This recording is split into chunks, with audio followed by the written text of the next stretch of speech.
ஒரு முஸ்லிமை பொறுத்தவரை, ஒரு முஹ்சினை பொறுத்தவரை, இந்த உலக வாழ்க்கை என்பது அவன் விரும்பியது போல் நடக்காது. அல்லாஹ் விதித்ததின்படிதான் அவனுடைய வாழ்வு இருக்கும். திரும்ப சொல்றேன், ஒரு முஸ்லிமை பொறுத்தவரை அவன் விரும்பியது நடக்காது. அல்லாஹ் எதை விதித்தானோ, அவனுக்கென்று எது முடிவு செய்யப்பட்டிருக்கிறதோ அதுதான் வாழ்வில் நடக்கும். அதனால் இந்த உலகத்தில் ஒரு முஹ்சினை பொறுத்தவரை எது அவனிடத்திலிருந்து எடுக்கப்பட்டாலும், எது அவன் விரும்பியது நடக்காவிட்டாலும், அவன் தேடிய உறவு கைகூடாவிட்டாலும், அவனை பொறுத்தவரை அவன் மனதில் நினைப்பது இது அல்லாஹுடைய நாட்டத்தில் உள்ளது. என் இறைவன் எனக்கு எப்போதும் நலவைத்தான் நாடி இருப்பான். எனக்கு அநீதம் செய்பவன் இறைவன் அல்ல, எனக்கு நலவு செய்பவன் தான் என் இறைவன்.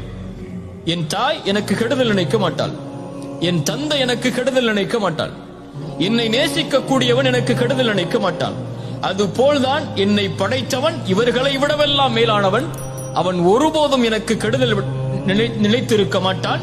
அவன் நாடியது நடந்திருக்கிறது, நடப்பது எனக்கு நல்லது, நான் அதை விரும்பாவிட்டாலும் என்பதைத்தான் ஒரு முஃமின் தன்னுடைய வாழ்க்கையின் அடிப்படையாக கொண்டிருப்பான்.